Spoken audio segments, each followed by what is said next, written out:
Molan. Senator Ayres. Thank you, Madam Acting Deputy President. I want to make a few comments about this bill and then a few comments about higher education more broadly. And if I can say that nothing illustrates how lost the coalition is on these issues more fully than the obscurantism of Senator Molan's most recent comments on this issue. The bill, Labor will support the bill. Labor will support the bill because academic cheating is a blight on the Australian university sector. We'll support the bill because of the potential damage that cheating can do to individual university institutions and the overall reputation, global reputation of Australian higher education. The government's had no concern with the global reputation of Australian higher education over the course of the last 6 months, but we will support the bill on that basis. Now, Labor did have some concerns about the design of some aspects of the offences set out in the bill. A person prosecuted for publishing an advertisement for an academic cheating service operating for a commercial purpose could face a potential jail term even if they are receiving no personal gain. And we on this side were concerned that that could capture vulnerable students who simply forward an advertisement to their friends, even if they didn't understand the implications of the advertisement or were unaware of exactly what they were sharing. And the government has made changes by way of an addendum to the explanatory memorandum that does fundamentally deal with that issue. Cheating services target the most vulnerable students. They often target students who are here, international students, who are at their most vulnerable, lonely, away from family and friends and home, and that is the cheating services business model. And the reputation of Australia's education sector is absolutely crucial. Well, over the last few months, enormous damage has been done to the reputation of Australia's university sector. We had a good global reputation as a provider of higher education services, as universities that had deep research capability and the capacity to collaborate with international researchers in areas of great benefit to this country and great benefit to the globe. Well, the Morrison government's failure to deliver a higher education package and to support international students who've been stranded here has done enormous damage to not just the reputation of Australia's universities, but great damage to the reputation of Australia itself. I was walking through Haymarket some weeks ago, and there was a food queue, some hundreds of students deep, a food queue of international students in one of our great capital cities. And apparently, people in the Morrison government think that that's okay. These students were Thai students, destitute, hungry, unable to provide for themselves, because this lot over here are more committed to the sort of obscurantist student politics that Senator Molan was going through than actually delivering for Australia's universities and looking after these kids. I shouldn't call them kids, they're young adults. But their parents and the universities, and in fact their parents and the country, have entered into a solemn contract. Our universities get paid an enormous amount of money by international students, and the contract we should have with their parents and their families is, yes, we will educate them, but also we will look after them. And what we've done as a country is a disgrace, and it's caused enormous damage to our international reputation. More broadly, when most Australians saw the impact that the coronavirus crisis was having upon the teaching and research capabilities of our universities, they saw it as a crisis. Well, if you're in the far right of the Liberal Party or in the National Party, what those people saw was an opportunity. An opportunity to square off with their student political opponents, an opportunity to denigrate the capability, denigrate the people, denigrate the hard work of tens of thousands of university lecturers and researchers, and saw an opportunity to wreck these institutions that are so vital to our national progress and our prosperity. So what did we see? We saw an enormous effort to ensure that Australian university staff, particularly including casual staff, would be unable to access the JobKeeper provisions that were offered by the government to many millions of Australian workers. Why was it that Australian universities were specifically excluded by this government, and that as a consequence of that, many casual academics, many thousands of casual academics, are destitute as a direct consequence of that decision, and that it will be harder for Australian universities to sustain their staff and to sustain their research and education capability through the crisis.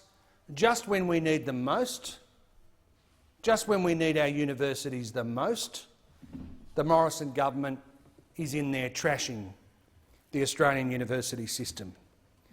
Beyond the JobKeeper package, you would think that a government that had the remotest care or concern for this vital set of national institutions and their research and their teaching capability would deliver a package to secure the future of those universities. There is no package. In fact, there's been a determined refusal to deliver a package that can support the sector. Now, there will be many tens of thousands of academics, casual staff and university support staff who lose their jobs. But the damage to Australia will be well beyond the economic effect and the effect on people's families of those job losses. I look across the state of New South Wales and look at the regional universities who have already started to announce many thousands of job cuts.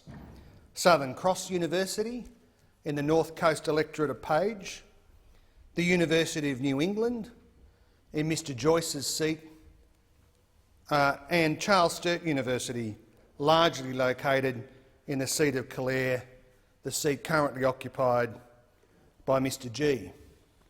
Now, when these universities have started to work their way through hundreds of staff cuts, thousands of lost student places and deep cuts to their research capability, I've been quite surprised by the response of what passes for the modern National Party. Mr Joyce supported the cuts. He thought that the cuts were a very good thing indeed and a rational response by the university. Most people in their electorates, when a local big employer makes cuts, usually they're opposed to them.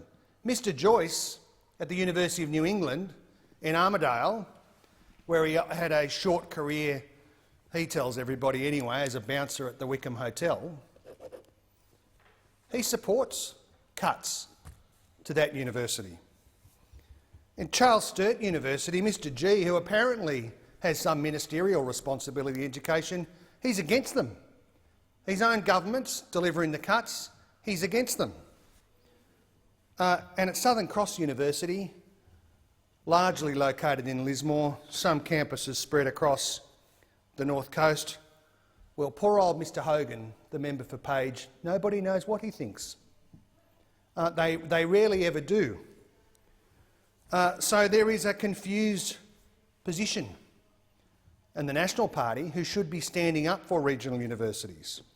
And when you look at the research capability of these universities, you look at what they actually engage their capacity in, it's issues like plant and animal breeding, water security, improvements to rural education, economics, in particular agricultural economics, community resilience in country towns.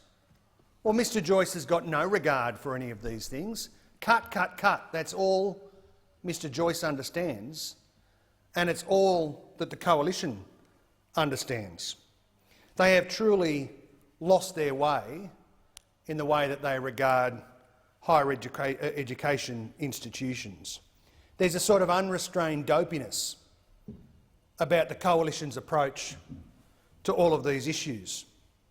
The idea that instead of adopting a funding approach in universities that is all about the cost of delivery of courses, that the Coalition would interfere in the process of how students were billed in their higher education fees in a sort of Venezuelan, North Korean way to try and shape the choices that young school leavers make is too dopey for words.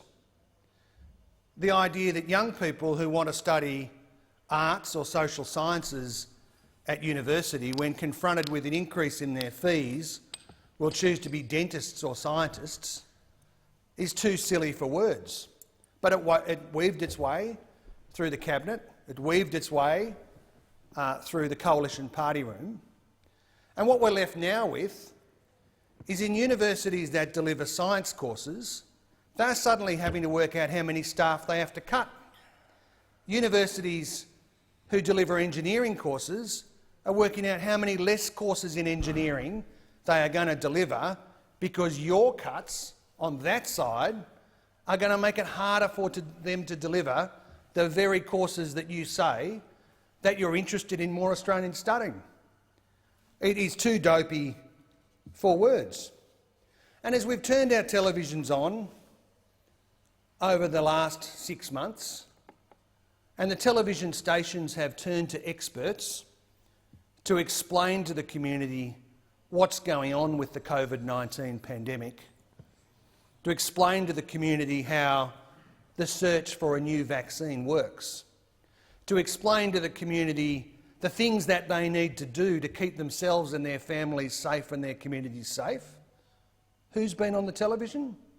University academics, public health economists in our universities. The community's lent on the university's capability at this time of crisis. But all Senator Molan can talk about, and I think Senator Molan accurately reflects the unrestrained dopiness that I talked about on these issues in the Coalition party room, is a sort of gleeful excitement that universities are somehow losing support in the Australian community. I mean, what a witless, dopey thing to say. The education system, our higher education system, is a key national institution. But these guys are obsessed with the sort of student politics, and maybe they were denigrated while they were student politicians by other student politicians. Most of us sort of got over it. Most of us sort of forgot about it. But these people bear a grudge from 1969 or wherever it was when they were last on a university campus. There is no censorship. There is no censorship on Australian university campuses. The only example that poor old Senator Molan could drag out was that people were upset by what Geoffrey Blaney had to say in the 1980s. Well, they should have been, because Geoffrey Blaney was campaigning against Asian migration to Australia. I mean, does anybody seriously defend? Well, I think Geoffrey Blaney's a fine Australian historian, but he was dead wrong on that issue. He will always be dead wrong on that issue, and many thousands of Australian university students demonstrated against him. That's good. Debate, spirited debate. But if your conservative views have so corrupted your thinking, if your resentment about your university experiences have so damaged your thinking about this important national institution, if you can't get yourself beyond the bitterness and weird obscurantism of the approach espoused by people opposite, then you are going to continue to do enormous damage to these absolutely vital institutions and enormous damage to the Australian national interest. Thanks, Madam Acting Deputy President.